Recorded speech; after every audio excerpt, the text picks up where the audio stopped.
5 বাংলাদেশি সহ 4 শতাধিক শিক্ষার্থীর মার্কিন ভিসা বাতিল, শিক্ষার্থী ও বৈধ নাগরিকদের ক্ষেত্রে নতুন বিধিনিষেধ। পরমাণু ইস্যুতে ওয়াশিংটন তেহরানের বৈঠক শিগগিরই, যুক্তরাষ্ট্রের আন্তরিকতা দেখতে চায় চীন। গাজা যুক্তরাষ্ট্রের নিয়ন্ত্রণে গেলে ভালো হবে, ফের বিতর্কিত মন্তব্য ট্রাম্পের। জিম্মি মুক্তির নতুন আলোচনা চলছে, জানালেন নেতানিয়াহু। গাজায় আরও 60 ফিলিস্তিনি নিহত। উপত্যকায় গমের একটি দানাও ঢুকবে না, হুমকি নেতানিয়াহু প্রশাসনের। শুল্ক স্থগিতের কথা ভাবছেন না প্রেসিডেন্ট ট্রাম্প, চীনের উপর আরও 50% শুল্ক আরোপের হুমকি। ব্ল্যাকমেইল বলে বেইজিংয়ের নিন্দা, শুল্ক আরোপের বিরুদ্ধে লড়াইয়ের অঙ্গীকার। সুপ্রিয় দর্শক, উত্তর থেকে দক্ষিণ, পূর্ব থেকে পশ্চিম, বিশ্বজুড়ে প্রতিদিনের এমন বিভিন্ন খবর নিয়ে আমি অনন্যা চৈতি আছি আপনাদের সাথে।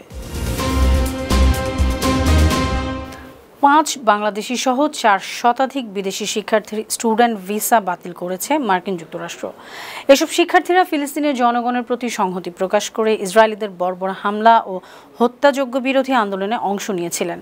গেল শুক্রবার মার্কিন পররাষ্ট্রমন্ত্রী মার্কো রুবিও এই তথ্য প্রকাশ করেছেন। ভিসা বাতিল হওয়া বাংলাদেশি 5 জন শিক্ষার্থীর মধ্যে 2 জনের বাড়ি সিলেট জেলায়, অন্য 2 জন ঢাকা ও 1 জন বগুড়া জেলার। এ তথ্য ছড়িয়ে পড়ার পর যুক্তরাষ্ট্রে অধ্যয়নরত বাংলাদেশি শিক্ষার্থীদের মধ্যে ভীতি তৈরি হয়েছে।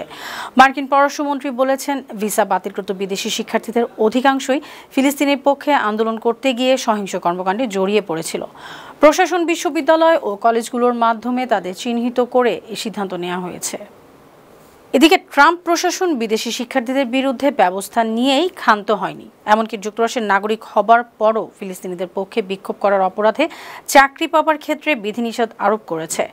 মার্কিন সংবাদ মাধ্যম দ্য নিউ ইয়র্ক টাইমস জানিয়েছে, নতুন নীতির আওতায় এখন থেকে শিক্ষার্থী ভিসায় যুক্তরাষ্ট্রে প্রবেশ করতে ইচ্ছুক ব্যক্তিদের সামাজিক যোগাযোগ মাধ্যমের কার্যক্রম কঠোরভাবে পর্যালোচনা করা হবে। প্রতিবেদনে আরও বলা হয়, গেল 25 মার্চ মার্কিন পররাষ্ট্রমন্ত্রী মার্কো রুবিও এক নির্দেশনায় কূটনীতিকদের ভিসা আবেদনকারীদের সোশ্যাল মিডিয়া অ্যাকাউন্ট ভালোভাবে খতিয়ে দেখার নির্দেশ দিয়েছেন। পরমাণু ইস্যুতে ইরানের সঙ্গে শিগগিরই সরাসরি আলোচনায় বসবে যুক্তরাষ্ট্র, এমনই তথ্য জানিয়েছেন খোদ মার্কিন প্রেসিডেন্ট ডোনাল্ড ট্রাম্প। আলোচনার বিষয়টি ইরানও নিশ্চিত করেছে। ব্রিটিশ সংবাদ মাধ্যম বিবিসি বলছে, সম্ভাব্য পারমাণবিক চুক্তি নিয়ে আসছে শনিবার যুক্তরাষ্ট্র ও ইরান সরাসরি আলোচনা করবে। সোমবার মার্কিন প্রেসিডেন্ট বলেছেন, ওয়াশিংটন ও তেহরানের মধ্যে আলোচনা খুব উচ্চ পর্যায়ে হবে। তবে তিনি আবারও সতর্ক করে দিয়ে বলেন, আলোচনার মাধ্যমে চুক্তিতে পৌঁছানো না গেলে ইরানের জন্য খুব খারাপ দিন হবে।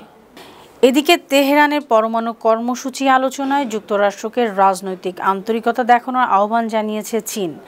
ইরানের সঙ্গে হঠাৎ উচ্চ পর্যায়ে আলোচনার ঘোষণার পরদিনই মঙ্গলবার বেইজিংয়ে আহ্বান জানালো।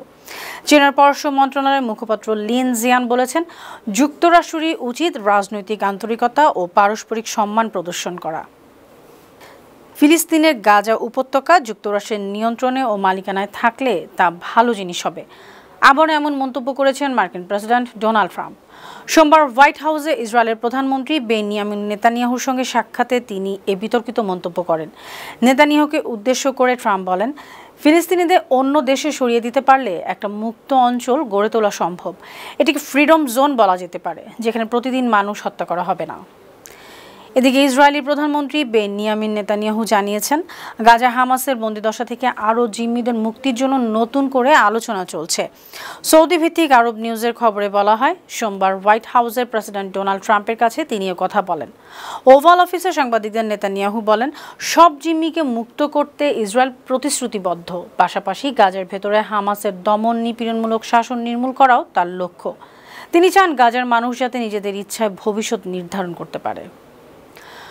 অন্যদিকে গাজা উপত্যকায় ইসরায়েলি হামলায় গেল 24 ঘন্টায় আরও 60 ফিলিস্তিনি আহত হয়েছেন 100-রও বেশি মানুষ।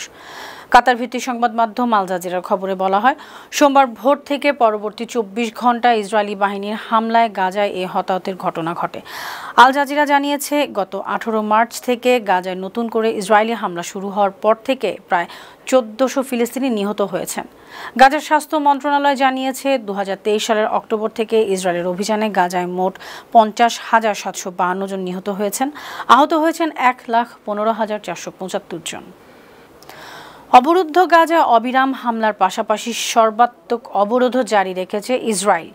ফলে এই উপত্যকায় তীব্র খাদ্য সংকট দেখা দিয়েছে। এর মধ্যে সোমবার ইসরায়েলি অর্থমন্ত্রী বেজালেল স্মোটরিচ বলেছেন, গাজায় গমের একটি দানাও ঢুকবে না। মঙ্গলবার তুর্কি বার্তা সংস্থা আনাদোলুর প্রতিবেদনে বলা হয়, স্মোটরিচ বলেছেন তিনি গাজা থেকে ইসরায়েলি বন্দীদের ফিরিয়ে আনার চেয়ে হামাসকে পরাজিত করাটাই অগ্রাধিকার দেন। শুল্ক আরোপ স্থগিতের কথা ভাবছেন না মার্কিন প্রেসিডেন্ট ডোনাল্ড ট্রাম্প, তবে শুল্ক আরোপ হওয়া দেশগুলোর সঙ্গে আলোচনার জন্য প্রস্তুত রয়েছেন তিনি। তুর্কি সংবাদ মাধ্যম আনাদোলু এজেন্সির প্রতিবেদনে ট্রাম্পের এমন ইঙ্গিত জানা গেছে। প্রতিবেদনে বলা হয়, সোমবার ইসরায়েলি প্রধানমন্ত্রীর সঙ্গে আলোচনা শেষে সংবাদ সম্মেলন হয়। সেখানে শুল্ক স্থগিতের সম্ভাবনা নিয়ে জিজ্ঞাসা করা হলে ট্রাম্প বলেন তার প্রশাসন তা ভাবছে না। এ সময় মার্কিন প্রেসিডেন্ট আরও বলেন, অনেক দেশ যুক্তরাষ্ট্রের সঙ্গে চুক্তি করতে আসছে, তারা ন্যায্য চুক্তি করবে। এদিকে চীনা পণ্যের উপর আরও 50% শুল্ক আরোপের হুমকি দিয়েছেন মার্কিন প্রেসিডেন্ট ডোনাল্ড ট্রাম্প। মার্কিন সংবাদ মাধ্যম সিএনবিসি বলছে, প্রেসিডেন্ট ট্রাম্প চীনা পণ্যের উপর 34% শুল্ক চাপিয়েছিলেন। পাল্টা চীনও মার্কিন পণ্যে 34% শুল্ক চাপায়। এ ঘটনায় চীনকে কড়া হুঁশিয়ারি দিয়ে প্রেসিডেন্ট ট্রাম্প সোমবার সোশ্যাল মিডিয়া ট্রুথ সোশ্যালে লিখেছেন, মঙ্গলবারের মধ্যে সিদ্ধান্ত প্রত্যাহার না করলে চীনা পণ্যে আরও 50% শুল্ক চাপানো হবে। শুধু তাই নয়, চীনের সঙ্গে সব বৈঠক বাতিল করা হবে। এই সিদ্ধান্ত কার্যকর হলে চীনা পণ্যে মোট 104% শুল্ক আরোপ থাকবে। অন্যদিকে প্রেসিডেন্ট ট্রাম্পের আরও 50% শুল্ক আরোপের হুমকির তীব্র নিন্দা জানিয়েছে চীন।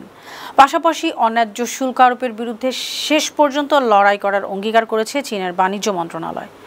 মঙ্গলবার এক বিবৃতিতে চীনা বাণিজ্য মন্ত্রণালয় বলেছে, চীনের বিরুদ্ধে শুল্ক বাড়ানোর মার্কিন হুমকি এক ভুলের উপর আরেকটি ভুল। এটি আবারও মার্কিন যুক্তরাষ্ট্রের ব্ল্যাকমেইলিং প্রকৃতিকেই প্রকাশ করে। যুক্তরাষ্ট্র তার পথে থাকার জন্য জেদ করলে চীন শেষ পর্যন্ত লড়াই করবে। সুপ্রিয় দর্শক, এই ছিল আজকের বিশ্বজুড়ে প্রতিদিন। এমন আরও নানা খবর নিয়ে আগামীকাল আবার আপনাদের সামনে হাজির হব। আপনাদের মন্তব্য পরামর্শ আমাদের এই আয়োজনকে আরও প্রাণবন্ত ও সৃজনশীল করে তুলতে পারে।